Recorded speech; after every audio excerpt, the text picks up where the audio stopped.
Mesdames et messieurs, the greatest festival of our contemporary society, the Olympic Games, is about to begin.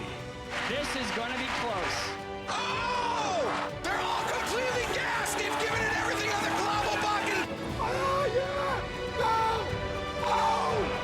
Brilliant, brilliant, brilliant. But that is an Olympic championship. Ready? Hello, fans of Shiklistan, and welcome to another episode of Keep the Flame Alive, the podcast for fans of the Olympics and Paralympics. I am your host, Jill Jarris, joined as always by my lovely co-host, Allison Brown. Allison, hello, how are you?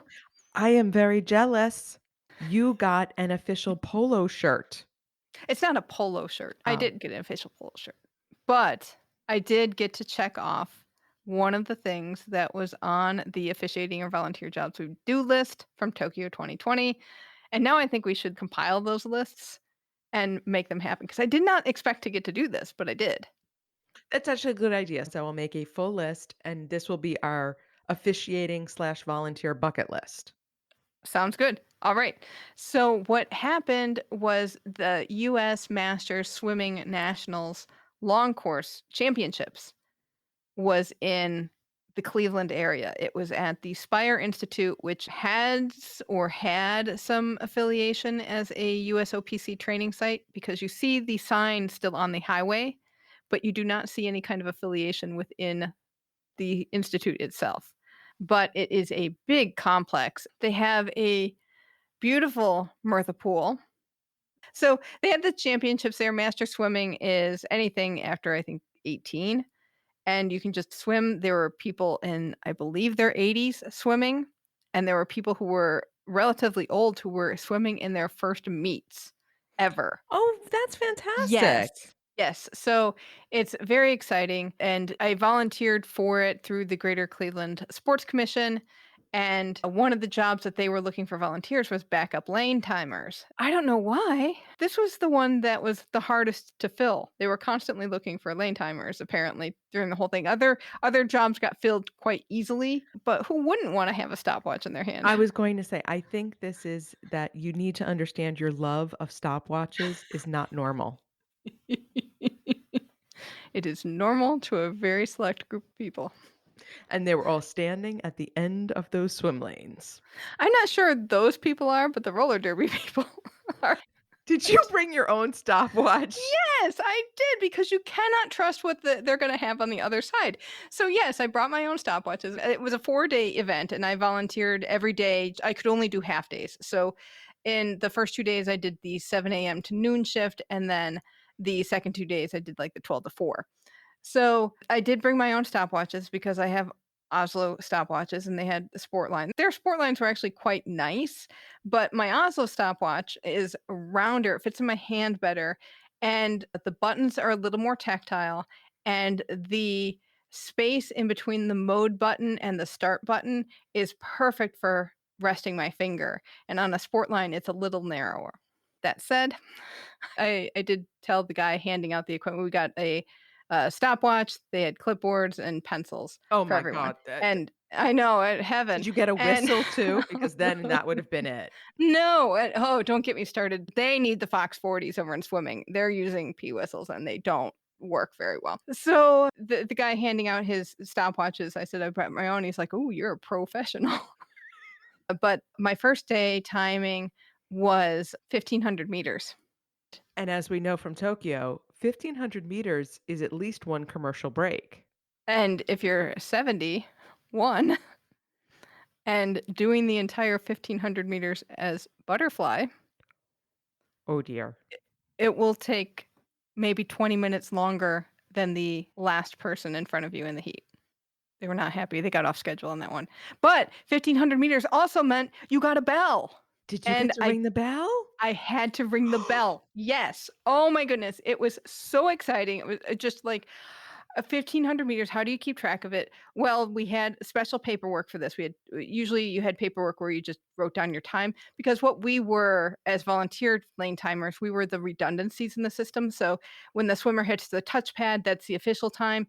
Then you have a plunger in your hand, so it looks like you're playing Jeopardy, and you have that button in your hand. I know, so 2-in-1 dreams right there. And so when the swimmer hits the wall, you hit both your plunger and your stopwatch at the same time. And the stopwatch is your third mode of redundancy. So if all else fails, and that happened like right away, somebody didn't touch right and they went to my time. I'm like, oh, this is the one where I am off. Not horribly, because it took me a while to figure out where to start timing. But every session, I gotta say, my stopwatch matching the big board at least once a session. That's because Still got it.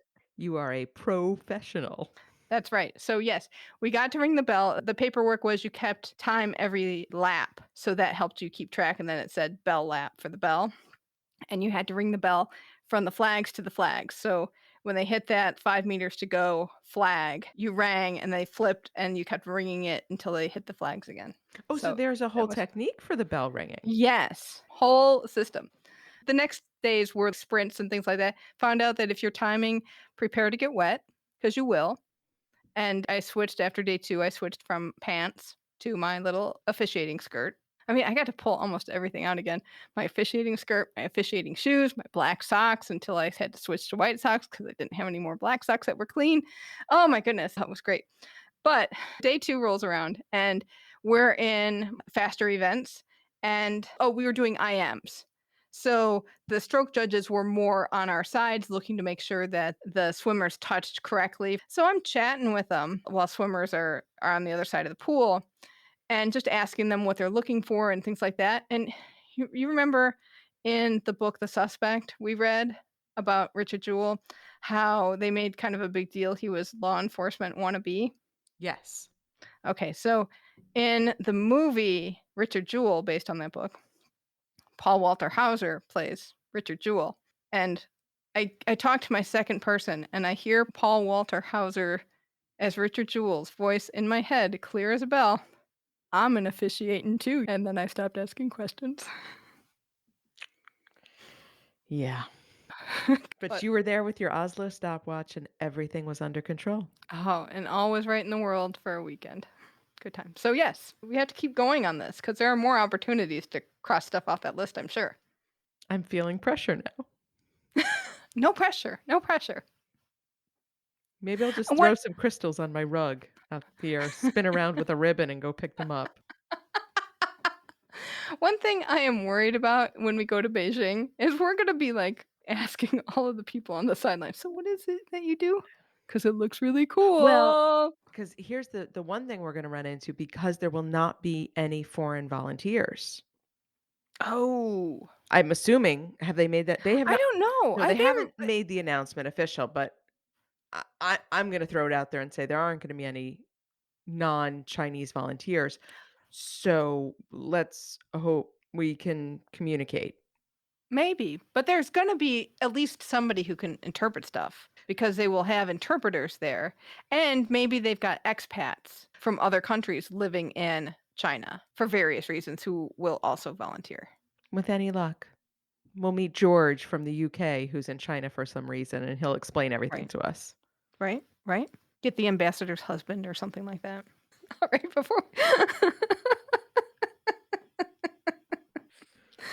before we get to our interview, we would like to introduce our Patreon of the week. This week, our patron is the dulcet tones of Jason Bryant. Jason is one of our dedicated Patreon patrons, and their financial support really does keep the show afloat. We are grateful to Jason for so many reasons. I know. He's part of the family at this point. Right. And he can say all the speeches, all the announcements. Yep. Tell us how to pronounce all the names. Oh, Lord, that's helpful. So, Jason, thank you so much for your support and for being a patron. If you would like to know more about being a patron too, you can find out at patreon.com/flamealivepod. Time to get to our interview, and it is time to get in winter sport mode. So we are hitting the slopes with Paralympic Alpine skiing hopeful Michael Murphy. Michael is a sit skier, and he talked with us about how his sport works. Take a listen.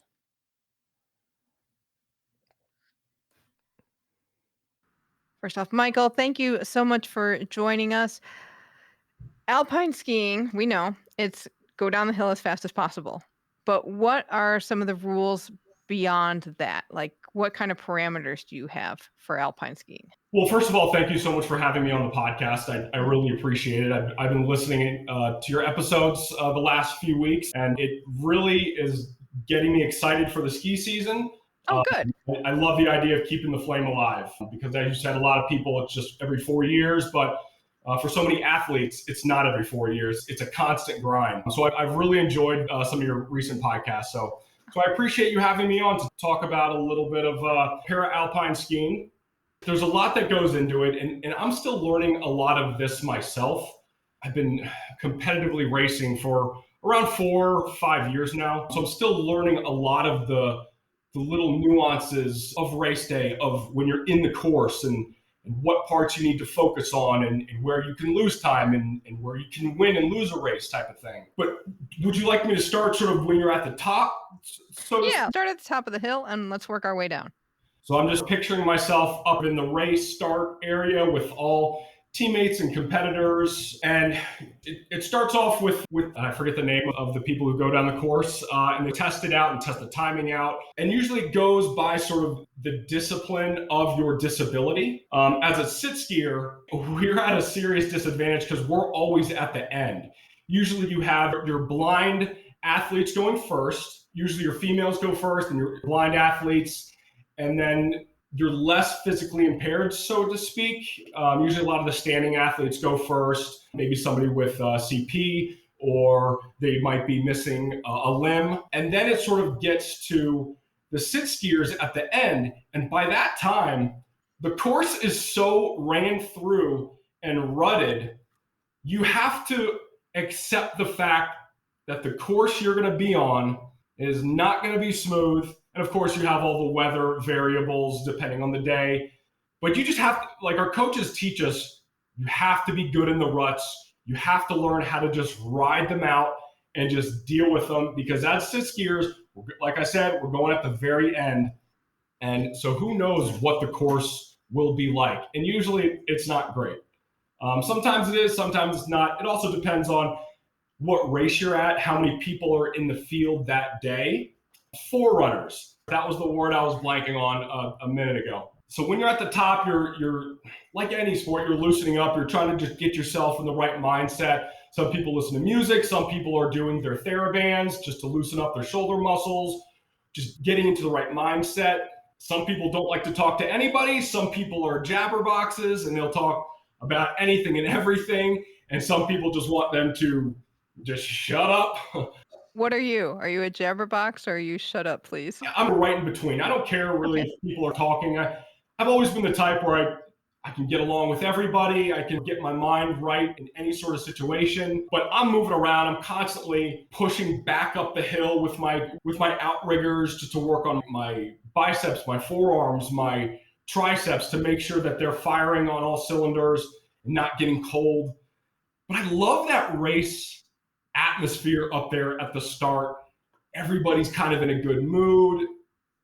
If it's not downhill day, because on downhill day, everybody's a little bit more serious because the speeds are severely increased. But if it's like a slalom or a GS or a super G, the atmosphere is always really fun because everybody, and especially in the para-alpine community, it's such a small community. So you really just have fun up there. And so depending on where your standings are and where your times are from the season or a race before, that's what kind of order you go in. As a newer athlete, recent years up more towards the back just because I'm competing with guys who have gone to the Paralympics and who have won Paralympic medals. And I'm not a Paralympian, I'm a Paralympic hopeful. And so, which was one of the reasons why I appreciate you having me on the podcast, because the stories and the guests that you all have had are amazing. It's so important to also see the other side, to see the ones who are still working to get there, who haven't necessarily made it yet, but they're with the right coaches, they're training with the right teammates. And for me, those coaches and teammates are some of the best in the world.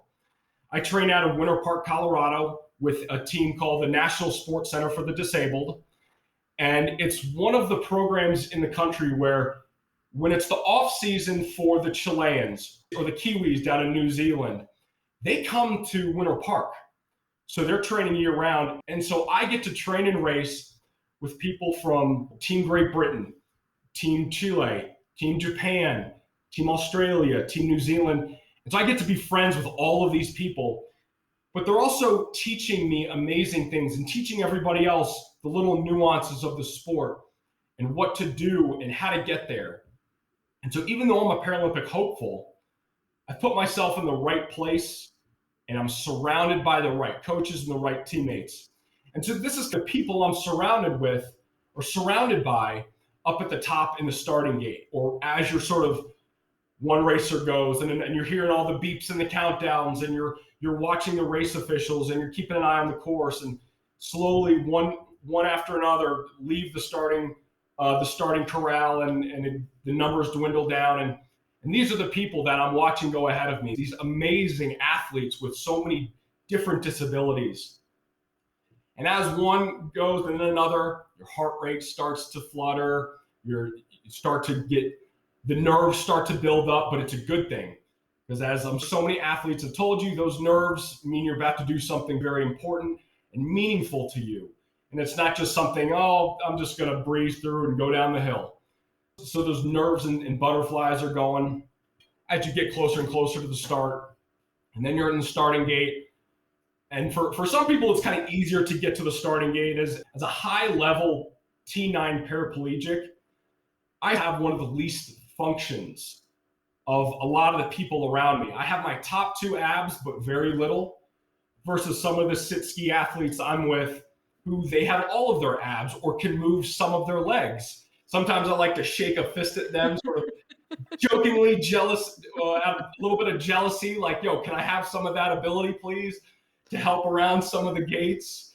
But on the flip side, you only have to develop a 2-pack instead of all. That's true. I only have to work on the 2-pack.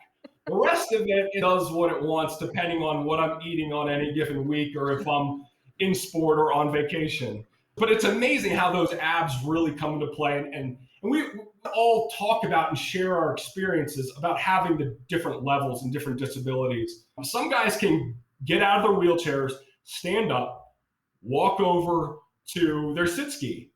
Some guys can't. But that's where you get your different factors come in, and the time differences based on percentage of time and whether you're an L2, L1, or a 10-2 or a 12-1. And I won't really go into what constitutes what factor or what grade you get, because that there's some controversy in that as well. Some people think it's not a great system, but sort of what are our other options? But suffice it to say is that the idea is it's a handicap golf, to put everybody on the same level. But anyway, so when you're in the starting gate, I'm hearing those beeps in my head and the countdown, and then just the nerves are just at such a heightened level, and your focus it's almost like tunnel vision. Once that gate goes up and you push out, once you get around that first gate, you settle in. And I try to describe it to my parents sometimes, just the hyper focusedness of it. I'm just in my own little world. Nothing else matters. I don't hear anything else except the snow or the ice underneath my ski. As you're looking a couple gates ahead and you're keeping your chest and your eyes focused downhill, trying to remember what your coaches worked on as you were doing the inspection ahead of time with all the other athletes to see, which parts can I gain time on? Which parts do I need to really put the hammer down and not lose time? I mentioned places where you can win and lose a race, and the flats, like you mentioned, when you're in the air, you don't want to be in the air for very long. Luckily, I don't really do a lot of the jump, so there's very few times where I'm catching a lot of air. It's the flats where you can lose or win a race. That's what I'm hearing my coach's Eric Peterson, I'm hearing his voice in my head, and I'm picturing the hill that I train on. And as you get down the first grade and then you reach this flat section, you really just want to put the hammer down, because that's apparently where you really you can lose a race essentially. But there's so many other things you want to think about, but you also don't want your mind to be racing. You almost want it just to be going through it smoothly, but you got to think about each gate. All right, am I taking this one high? Am I coming at it low? where am I starting my turn? Where am I coming out of my turn? How am I going to hit the apex of the turn to slingshot me around? So all these little things are going through your head at the same time you're trying to just run the race. Whereas it's in practice. Practice is where you want to think about all those little tiny variables. But human nature, you think about them anyway, and sometimes you have to block them out. And then you got to ride those ruts that are formed by all the other athletes going ahead of you, speaking as a sit skier. So there's so much that just goes into it. And it's so much fun to watch, to be a part of. It's such a fun spectator sport too, especially if you're at a right venue where you can have spectators easily watching a race. And we're getting real close to that time of year again where it's time to battle the cold, which can be tough for a paraplegic who doesn't regulate body temperature well. So there's another variable when you can't feel your hands and your fingers when you're sitting in that starting line. So yeah, is there any other little aspects of it? Oh gosh, Michael, we have just broken the tip of the iceberg. When you have ruts in the course, what does that do? Does your ski get trapped in there and it's harder to get out of that and you're stuck in some line? And that may not be the line you want to be in? Typically, if all the racers ahead of you are doing the right thing, that divot, that sort of V-shaped divot, it should be right where you want to go around the turn.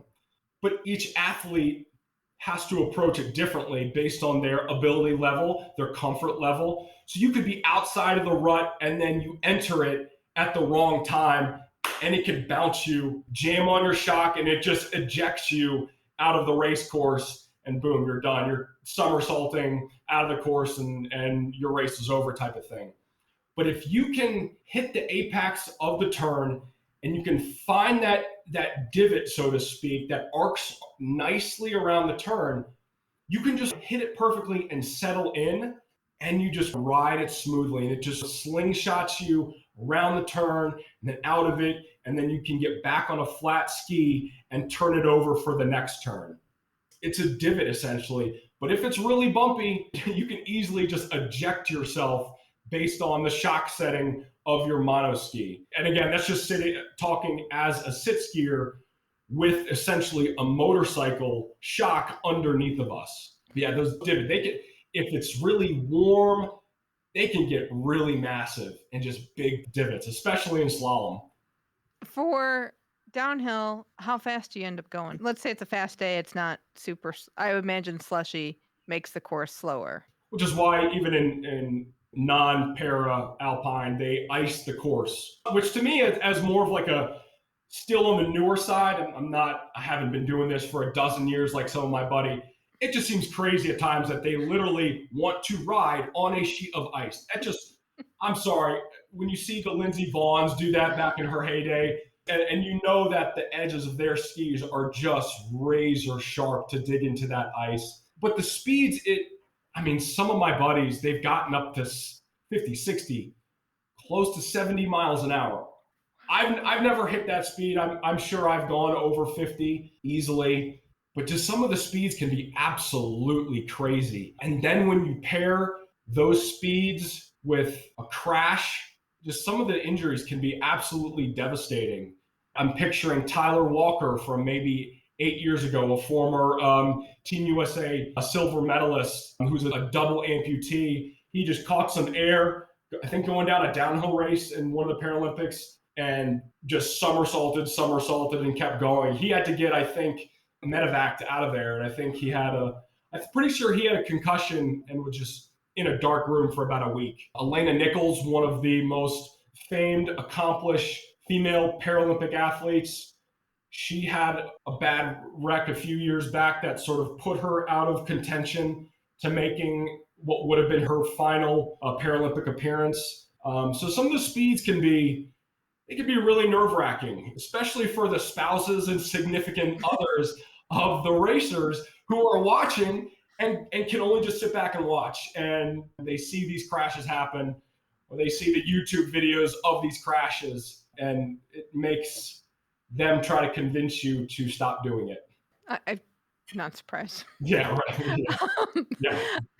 How do the speeds compare in slalom? Because that is more technical since you have tighter turns, Right. but how much do you end up slowing down in that race? I'm not sure if I could give you a mile per hour, but Mhm. on the spectrum of the speeds, you have your two technical events, your slalom and your giant slalom, and then you have your speed events, your super G and your downhill. As a high level paraplegic with not a lot of abs, I don't love slalom. Sometimes I like sometimes the idea of just colliding with the gates as a former football player and baseball player who just loves contact. I like hitting the gates.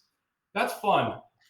But having to maneuver my big clunky rig, which we call our sit skis rigs, that can be tough at times. So typically your double amputees or your people with a lot more function, they typically do better at the slaloms, but the speeds are significantly reduced for slalom. I have buddies who focus on the speed events, your super G and your downhill, and they just reluctantly, begrudgingly come out to training days when we know slalom is on deck for those days. But you can get up to good speeds in that too. You can get up to good speeds in giant slalom, which some will say is the most difficult of the four because it's almost a combination of your technical and your speed, the giant slalom. So it really depends on the course. It depends on the caliber of the athlete. And it also depends on how much you're willing to just absolutely attack the course and send it, which the coaches say, just attack, and just leave it all out there, just like any coach in any sport. So I guess it depends on sort of your mindset and how willing you are to just send it down a sheet of ice or send it down a slushy course. That's sort of your technical versus your speed events. Let's talk about the rig. So I'll start from the bottom up. So you have your single ski. That's what we call mono skiing, sit skiing. You're essentially on a single ski. And the bottom of the rig, which can be made out of aluminum, titanium, with all your hardware in it that encases your shock that you sit on and it absorbs all your impacts. That clicks into the housing of your bindings, just like a typical ski boot. And then as you go up, it depends on the manufacturer, what design you have, but you'll have a foot plate that you put your feet in, and you really want to strap your feet in and your legs and your body as much as you can. You're sitting in a bucket that's attached to all of this metal and the housing of the rig. And I guess it depends on what type of equipment you have, but that can be made out of composite material that can be designed specifically to you, because some people might not have legs, so they don't need the foot plate. But for me, I have a pretty clunky rig, and I'm due to test out new ones. But for me, in terms of the straps that are attached to the bucket and attached to the rig itself, I want to be strapped in as tight as possible. So if you think of a ski boot, if somebody's going down a hill and their ski boots are loose or they're not completely strapped down all the way, you don't have a lot of control. For me, I am strapped in as hard as possible from my toes. Then I have one around my knees. I have another over my thighs. I have one at my waist, and I have one kind of up around my top abs. Some people don't need that because they have all their abs, so they just need a lot less material. But as somebody with very limited function, I need a lot of that strapped in, because what I do with my shoulders transfers down through my bucket, through all those straps, down through the rig, and it transfers into the ski.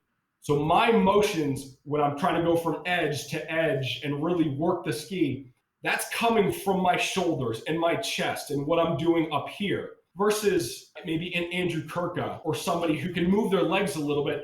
They can push on the foot plate. If they get in trouble, they can use their abs to really sort of get them back where they need to be to prepare for the next gate. But essentially, any skier, if you're not strapped in tight, your movements are not going to transfer effectively down through your equipment and into the ski. So there might be a delay. If I'm loose in my abs, in my legs, if those straps are loose, there's going to be a delay of the responsive time from my shoulders down through my body, through the rig, and into the ski. And that delay can cost you precious seconds or completely mess up your run altogether. Okay. And that makes sense. That's got to be fun to put that on. Once you sort of get used to it, you can go through the process pretty quickly. But if Mhm. my legs are having a tight day or they're really spastic and they're not responding to what I want them to do, my legs get severely spastic. The muscles can fire on their own. Some people don't have that problem. And that's another variable when it comes to the factors. Everybody, every disability and injury level is just a little bit different. Somebody can be a T9 complete paraplegic, exactly like I am, and they might not have the spasms, or it can be completely different. So that's something that can be tough. And if it's a really cold day, getting onto that ski from your wheelchair, hopping, transferring over into your bucket, getting your legs in, making sure you're all square in your seat, that can be a tough process, which is difficult to do with big, heavy gloves on. So you're doing a lot of this in the bitter cold sometimes without gloves, and then you got to stop and you got to warm those fingers up. And then sometimes when you transfer over into your bucket, you just completely fall over into the snow. And so then you have to start all over again. You got to transfer back up into your chair. You may need some help from somebody. And meanwhile, all of your fellow teammates are just giving you complete crap and just laughing at you. So that's it. And it's funny, but it's frustrating too, because it's like I did not want to fall today. It's like, and then onlookers are like, oh, can I help you? Can I help you? And you want to tell them, I swear I've done this before. I swear I know what I'm doing. But yes, I would love some help, please. So there's so many variables that can go into just getting in. And then of course you have your outriggers. Outriggers essentially are for balance, for pushing yourself around. And if you think of loft strand crutches, where you might see somebody walking where there's a clasp around their forearms and their hands are holding onto a grip, and it almost looks like single crutches in each arm, but that don't go up to your armpit. At the end of those, you have little tiny skis that flip down based on a string pulling mechanism where you pull the string in your finger grips and it releases the ski down into ski mode. And then you pull the string and it brings it back up into non-ski mode, which there might be little picks on the end of it to help push yourself across the snow to go from your chair over to the gondola or the lift or something. And you might use these outriggers for balance if you get into trouble. But yeah, that's the other component to the rig when it comes to monoski and sit skiing. And you'll see a lot of other athletes with these outriggers as well. They might be standing athletes who might have cerebral palsy, and they just need these extra little assistance. And we call these four trackers because they'll be using skis on their feet and then have these outriggers. So they're making 4 tracks in the snow. But essentially, that's sort of the last bit of the equipment that we use as para-alpine skiers and sit skiers, mono skiers. With those 4 tracks, do you also have to try to, as you go down, try to see the ruts for your outriggers as well? Or is it just like there, and are those used mostly to keep you balanced? It can be a lot of balance. What you don't really want to do is rely and lean on those outriggers, because if you're leaning, if you're making, I'll just call it a left-hand turn, which we call a right footer. If you're making a left-hand turn and you're leaning out over and you're putting all your weight onto that outrigger, you're not in the correct body position over top of your ski. So a lot of people, if they're going around a gate, they'll tuck that outrigger in, they'll put it ahead of them to get as close to those gates as possible. And there's a ton of amazing sit skiers out there. There's videos of them going down the hill with just no outriggers at all. They're just free of outriggers because they have the abdominal to do it, they have the function to do it, and they're also good enough that they have the technique that they can just go edge to edge and stay centered over top of the ski and within themselves, where they're not leaning to the left or leaning to the right and just getting out of position. Okay, so I'm the money person. What's this cost? Oh man, you don't want to know. Oh. No, because it's amazing because like in parasport, everything is more expensive and Yep. the resources are severely lacking. So that's Yep. one of the things, like when we talk about education, it's like, okay, what's this cost you? Because it ain't cheap. We know that. But what are we talking? You're right. It's skiing in general. If you're an able body, that alone, and the joke is like for parents, like, do not get your kids in ski racing unless you just want to just fork away all of that cash. And that's not even the adaptive side of it. Some of these rigs can cost up to $5,000, $6,000, $7,000. That's just the rig itself. Some even more than that, depending on if you have bells and whistles on it or the type of material it's made out of. And then, of course, you have the equipment, the skis itself, or the tuning equipment you might need to keep it up to par, up to snuff. Luckily, there's a ton of amazing foundations out there that offer grants, like the Kelly Brush Foundation, the Challenge Athletes Foundation, High Fives. We need more of those to help get more people in the sport. Because whether it's hand cycling, which was my first sport, or adaptive skiing, or name that sport, and then its adaptive component, it's not cheap. And then you add all of just the lifestyle stuff that we need to live. All of my wheelchair stuff, all of the equipment at home, or maybe stuff to outfit your home. So even if you're not an adaptive athlete, but you have a disability, that's an expensive lifestyle. I say lifestyle as if it's a choice. It's not. Don't let me get that confuse anybody. And then if you really want to just get into recreational adaptive sports, that's expensive. But then the competitive adaptive sports with the disability, you have your travel fees, your training fees, all of that adds up so very quickly. And a lot of people can't stay in the sport because of that. I've had friends who they were at Winter Park with me for a few years, and they had to move away with their fiance or their wife or their husband just because of financial issues. And that's tough. And so to really get to the pinnacle of this sport, the national teams, the Paralympic teams, and if you're not sponsored and if you haven't really lucked into some grants along the way, it can be tough. We're also lucky that with our coaches, there's a lot of hand-me-down equipment, or organizations might just dump brand new skis in their box off with our coaches, and then we'll buy it from them at a really reduced price, like $150 for a pair of new Head Super G skis that would have been $900. So being a part of a team like the National Sports Center for the Disabled and their competition team, it does have benefits in that regard, but man, it's expensive. Yeah. It is not easy. Okay, so do you have different skis for each event? Like they require a different type of ski? Absolutely. Do you ever go, well, I only need one. Do I get a discount? Oh, it's funny. A lot of people, if somebody is new into the sport, they'll say, okay, go to your local ski shop, get to know them, and say, hey, do you have any pair of skis where one of them is busted and the other one is just fine? And a lot of them will have it. And so you can get that single ski for nothing, for free, or at a discount. Yes, absolutely. Wow.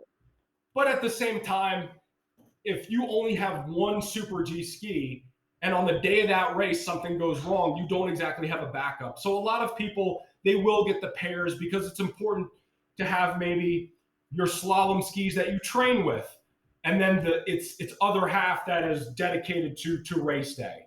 Always know you have a backup in case something breaks on the hill. So you're still going to have a lot of skis. You're going to have the shorter ones for the slalom, for easier, quicker turns, the slightly longer ones for your GS, and then your Super G, and then your longest skis that just seem to take forever to turn are your downhill skis. Why are they longer?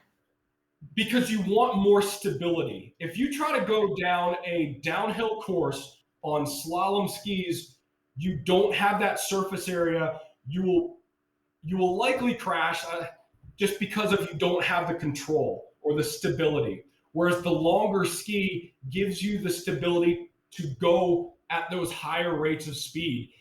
And then you slowly do a turn, because, and here's another thing about slalom, giant slalom, Super G and GS. It's the distance from gate to gate. slalom gate to gate is really short. Then it gets a little farther apart for giant slalom, and even farther apart from gate to gate for Super G. And then the farthest apart is your downhill. So you always want to be going from edge to edge. You don't want to sit on that flat ski.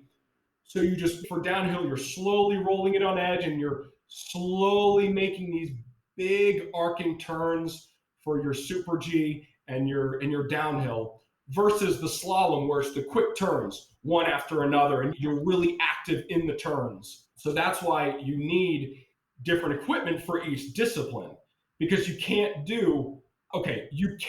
but nobody wants to do a slalom course on downhill skis. That'd just be ridiculous. It's funny to watch people try. But yeah, that's always fun. So speaking of the fast turns, how do you turn quickly? Like the mechanics of it, because in my mind, I see people who almost lift their skis off the ground to do that turn. Yeah. But, you're in a rig. So how do you turn quickly? It's being dynamic in your movements for slalom. When I say dynamic, you're not passively going through the course. You are active, and by the end of it, you are out of breath, just like any event. You're out of breath at the end because you're so dynamic and active. And for slalom, if you keep your chest and your eyes downhill and you're moving essentially your lower half, you can get out of one turn and into the next very quickly. Or people like the Andrew Kirkas, or people who can literally maneuver their rig so well because they have leg function. They can walk a little bit. They are literally jumping out of one turn, leaving the snow, and as they come back and make contact with the snow again, their ski is in the fall line and perfectly aligned for the next turn. And that's the dynamic abilities that they have just to bounce from one turn to the next, essentially. It's crazy. Again, I'm shaking my fist because I don't really do that, and I'm still sort of getting to a place in the last couple of seasons where I more enjoy slalom than I don't. But it still can be very tough to do that. It's just all about being active and dynamic in your ski, in the course, and just not passively attacking or going from gate to gate, essentially. When you start learning how to do this, do you just end up making really wide turns and then they get smaller and smaller, tighter and tighter as you learn? It's important to have the right ski, depending on how quick of a turn you want, and whether that ski is in good shape, how well you take care of your equipment and the edges. If you have really sharp edges and you have an icy day, you want it to be able to hold on to that ice. And if you're not taking care of your equipment's not going to take care of you when it comes time to race or practice. So that's another aspect of skiing and adaptive skiing is the time off of the slope in the locker room or at home, waxing and edging your skis and doing all of the necessary stuff to prepare yourself to get out and train or race. Our coach always says, I think it's the 6 Ps, is the proper preparation prevents poor performance type of thing. That's something you always got to keep in mind if you really want your ski to work in your favor, whether you're doing really tight turns for slalom or you're trying to hold really high speeds during downhill. You've talked about edges a little bit. Do you always want them really sharp, or is it going to depend on the conditions? I think you always want them sharp, but I think a more seasoned athlete who knows more of the technical aspects of the sport and knows more about the equipment, they might say otherwise, depending on the conditions. You also don't want it too sharp. That's why they have these little things to de-edge parts of your ski, because it might catch you as you're going around a turn, and it can be tough to get out of that turn. So sometimes there can be a downside of it being a little too sharp, depending on the condition of the snow. All right. What you're wearing. What do you wear on your lower body? Because usually people have ski suits that seem like they're just not warm at all. I imagine none of this is warm. Right. Some of them can be kind of warm. So for me, as a sit skier, I got the leggings on, and I got essentially the ski bib overalls, just like a typical ski pants type of thing. Either some good boots or some really warm socks with some footies. because a lot of people have a cover over their legs, and it can be for aerodynamics. It can help with keeping your legs warm, and it can also protect your legs from the gate when you're hitting slalom gates. If you watch Alpine sit skiers, they'll have the leg cover on if they have legs. But up top in a race day, you might have the long johns underneath or on the top, but you probably have a long sleeve race suit on that it can be thick, but for the most part, it's pretty cold. So when you're sitting up at the top in the starting gate, you're bundled up, and then at the last minute, you're tossing off your jacket, and then you have coaches or assistants bringing the jackets down for everybody. So yeah, it can be, if the course is long and it's a particularly frigid day, once you get to the bottom, you can be shivering pretty good. Absolutely. But for the most part, you're wearing a racer suit depending on your level of ability, disability, what you have covered up or not covered up. And then helmet, of course, and goggles. Yep, absolutely. Gloves. Or you'll have the face guard, like a single chin guard, if you're doing slalom, just so you don't break your nose when you hit a gate, so to speak.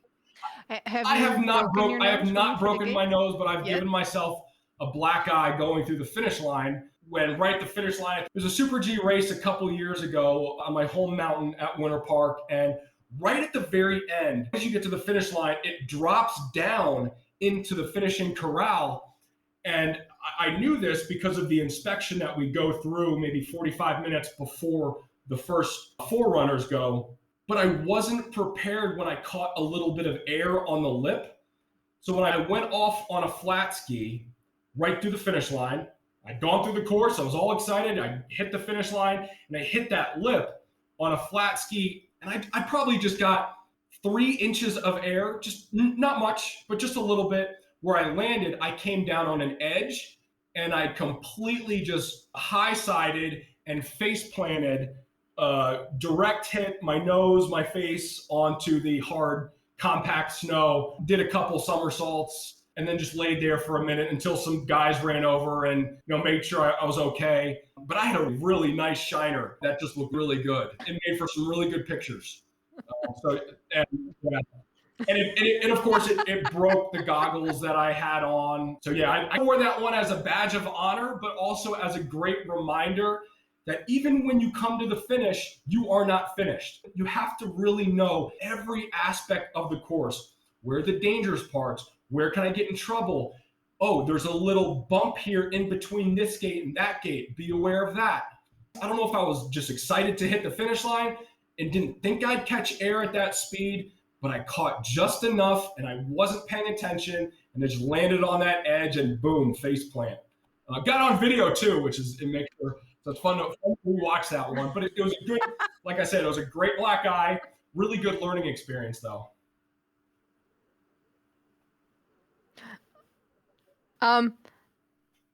Road to Beijing, what is the path for you this season? What do you have to do to qualify? I'm going to be completely honest with you. The chances are very small because I've had to push back my goals 4 years. And so this is what I was talking about the road to make a Team USA, to make a Paralympics.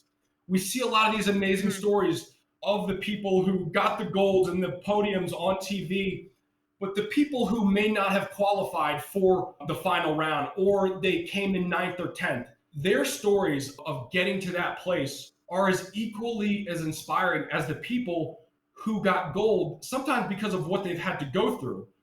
And some people haven't even gotten to that point yet, such as myself. I had a setback this past season where last season I had to sit out the entire season. I had a second spinal cord injury, which I had to have surgery on this past March. And I had to, essentially after my accident in 2007, when I fell off a roof, they inserted 12 rods and a whole bunch of screws and they fused my back together. And right below where those fusions and the rods stopped, for the last 14 years, the pressure on that spot has been building and it compressed my spinal cord to the point where last year around this time, they discovered it as a second spinal cord injury that changed a lot of stuff in my body, where my doctors and myself and my wife, and we decided that I needed to sit out all last season to get surgery to extend the fusion in my back, to add more rods and screws, to release the pressure on that L1 spot where it was the vertebrae was pinching my spinal cord. So that has not only caused me to push back all of my goals, which were originally for Beijing 2022, and now I'm looking at 2026, as I'm not even sure how my back is going to hold up because I haven't been on a ski since last December. And adding the variable of having a 1.5-year-old, which would require me to do all the things necessary to make Team USA and then to compete, requires me to spend a ton of time away from this little dude who I've just become so in love with. So with the new back stuff, a new parent, it's one of those things when you're trying to be an elite level athlete, you have to factor in all these variables. And sometimes it doesn't always pan out for somebody who has been working for so long to be a Paralympic athlete. There's so many stories of people who they hang up the cleats, they hang up the skis, they hang up the equipment because of other priorities in their life. And I also don't know how my back is going to hold up. There's changes in my back that are different than before this recent surgery that I had. So as I go into the season in November, I'm just feeling my way. I'm feeling my way around. I'm going to take it slowly because at 36 now, with a father and trying to expand our family, I got to think of other things other than just myself and the goals that I want.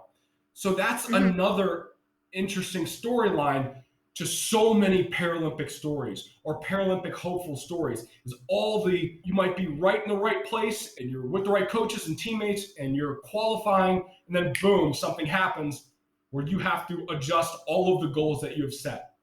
So that's kind of where I'm at right now. And it was tough this past season watching teammates of mine get invited to the national team, make podiums in national championships for the first time this last season.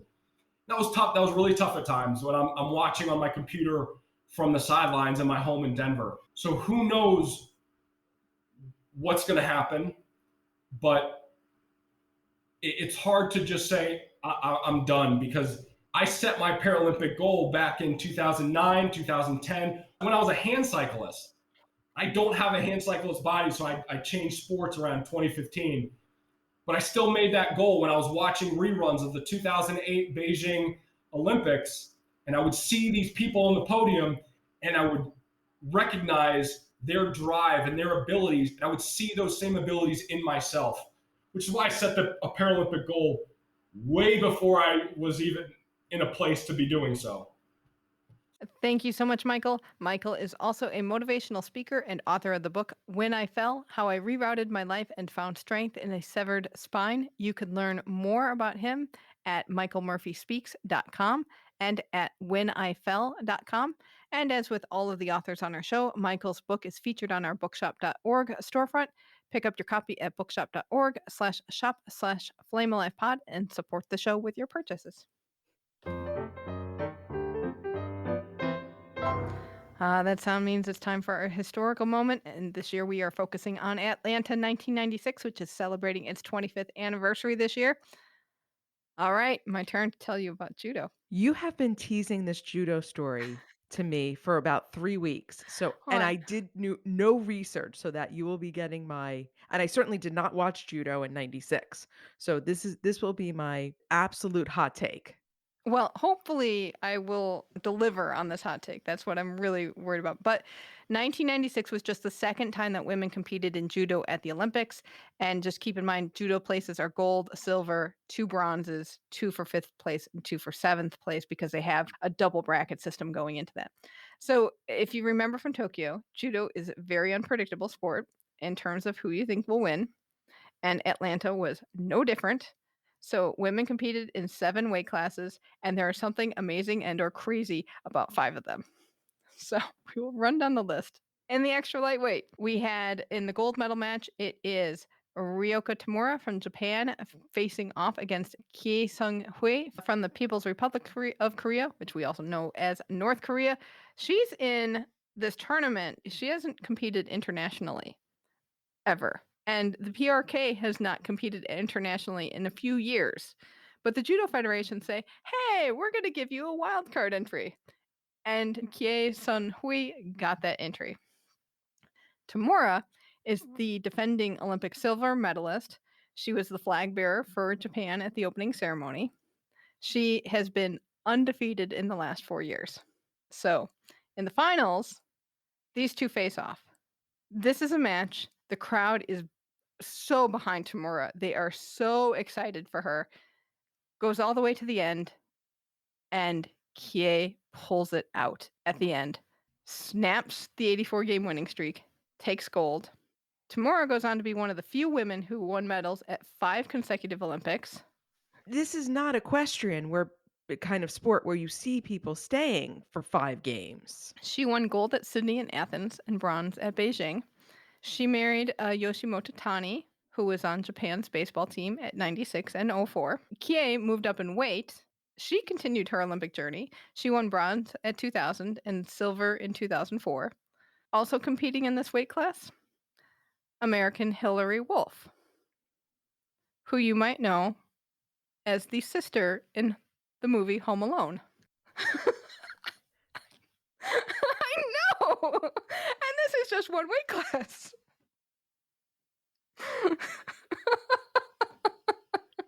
Can you imagine John Candy getting on the judo mat? Especially since this is the extra light category.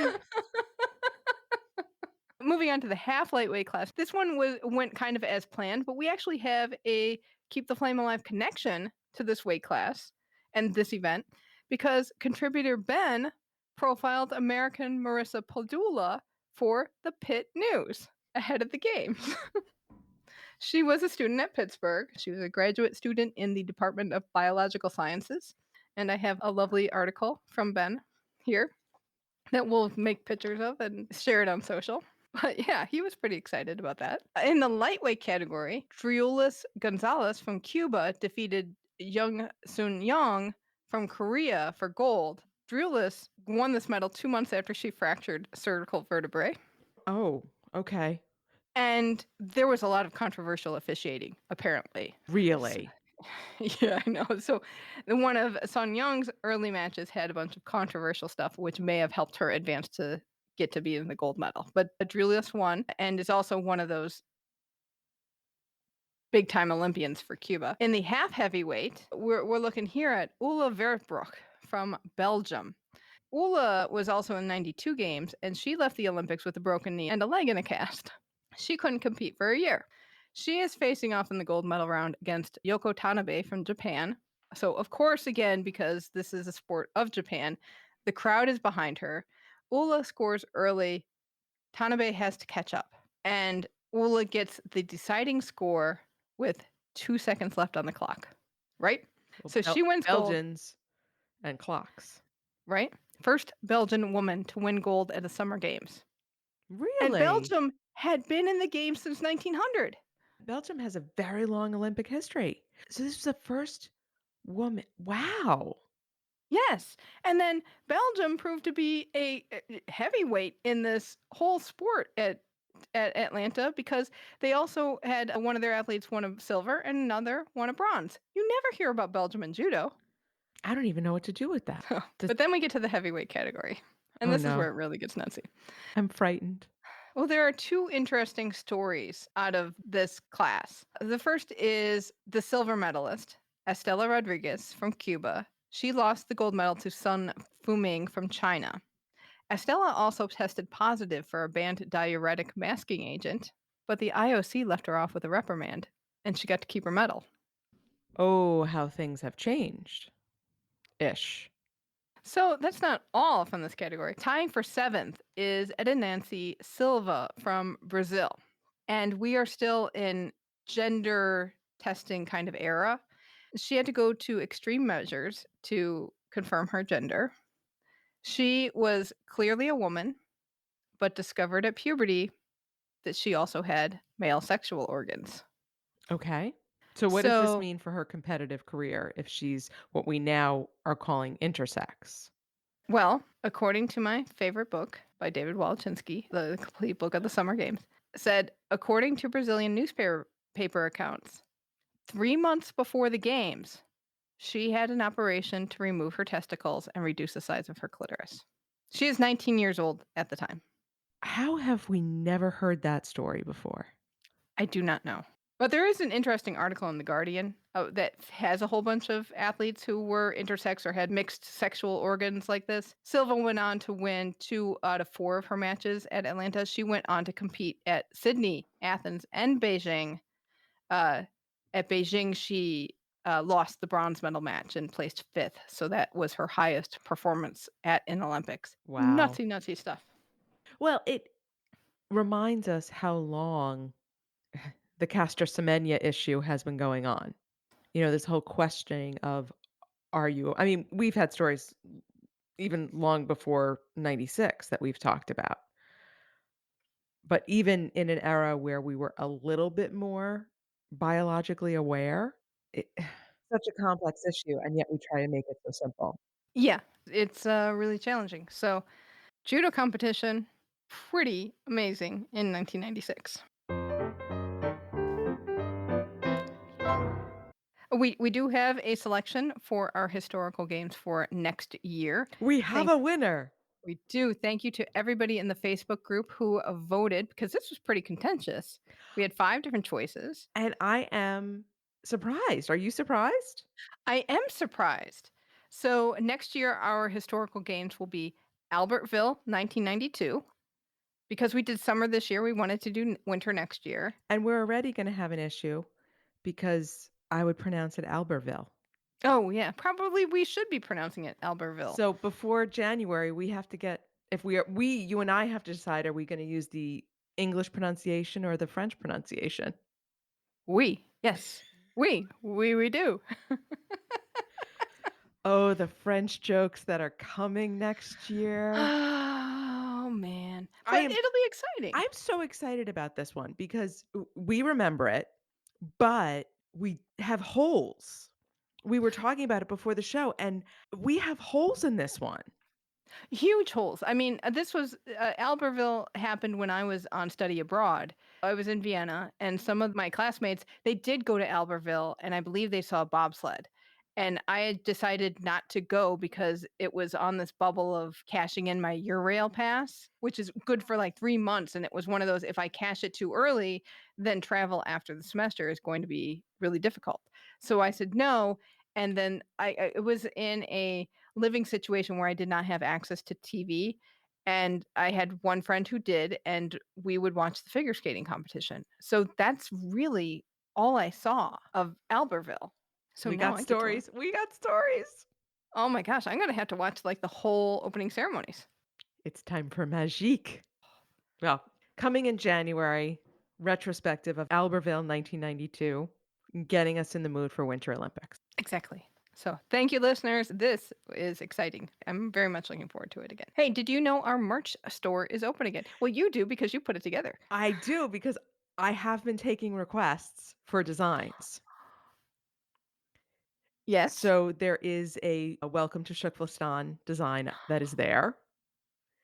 There was a request for a Chuck Aoki design, which will be coming soon, I believe. I'm trying to get some licensing squared away on making sure I'm not going to get in trouble for using his name.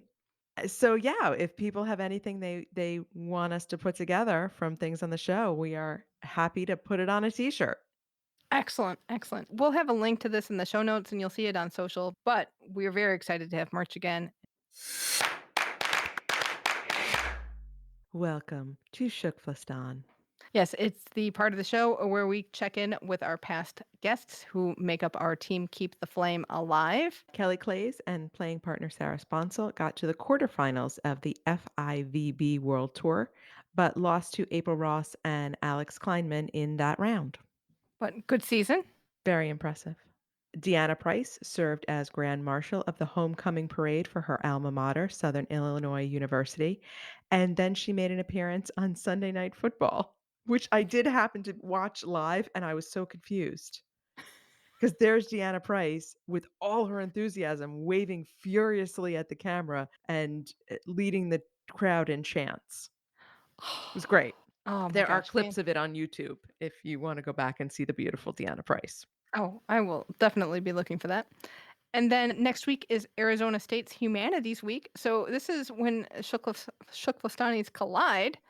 Book club author Andrew Marinus will be in a public virtual conversation with Shuklistani Dr. Victoria Jackson on October 18th, and we will have a link to that in the show notes.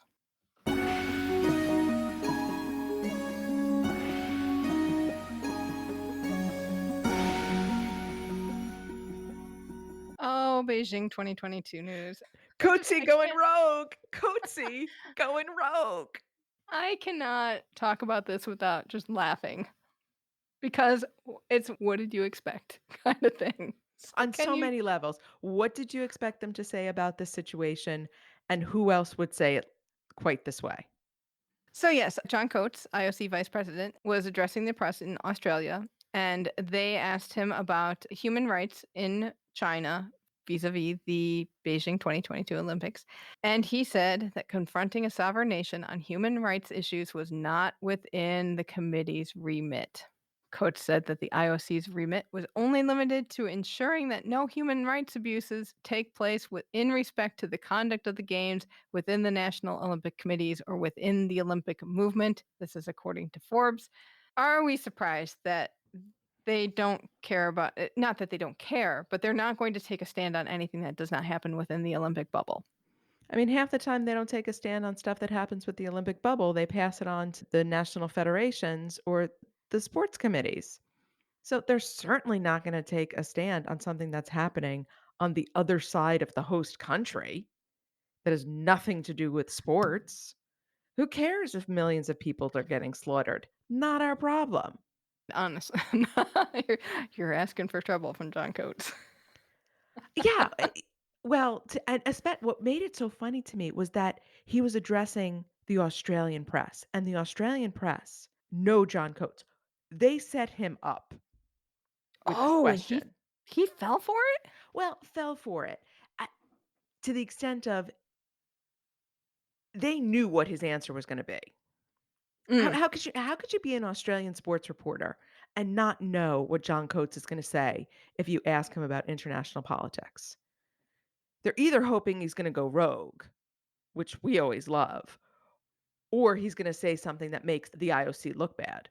And in this case, it made the IOC look like they don't care about human rights. Right, which is their position, in a sense. Their position. So for once, I say John Coates going rogue. He actually towed the IOC line on this, but he did it in that Coatesy, I hate you all kind of way. But on sadder news, he did confirm in the same press conference that he will be stepping down from his role as Australian Olympic Committee president in May, which is when the AOC will have its next General Assembly. He will continue on the IOC through Paris 2024.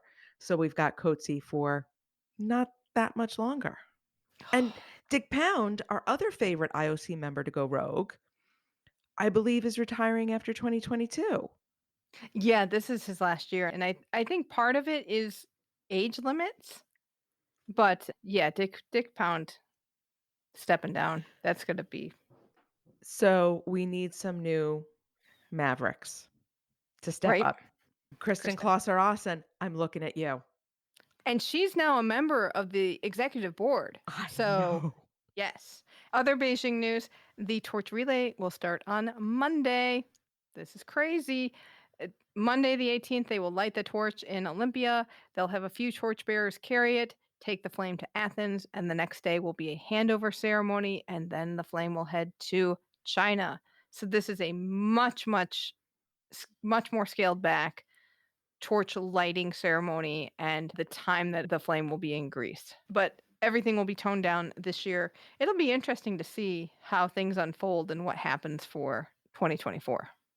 Right. Will they bring it back to full or will they scale it back? Though the Olympic flag did that tour in France of all the different town halls, but that was very controlled in the way, like you put it in town hall, people could probably go see it, but it wasn't this swooping all these crowds coming down at once. Right. Or just at that point, they don't care if we all die of COVID. They're tired of putting the restrictions in. It's a long time to, hopefully we're settled with this pandemic by 2024. We have volunteer jobs to get to. They got to get this Mhm. thing straightened out. That's right. Anyway, on that note, that will do it for this week. Let us know what you're looking forward to watching at the Beijing Paralympics. Email us at flamealivepod@gmail.com. Call or text us at 208-352-6348. That's 208-FLAME-IT. We're Flame Alive Pod on Twitter and Insta, and keep the Flame Alive podcast group on Facebook. Next week, we're so excited about this. Our very first guest, bobsledder Josh Williamson, will be back on the show, so be sure to tune in for that. Thank you so much for listening, and until next time, keep the flame alive.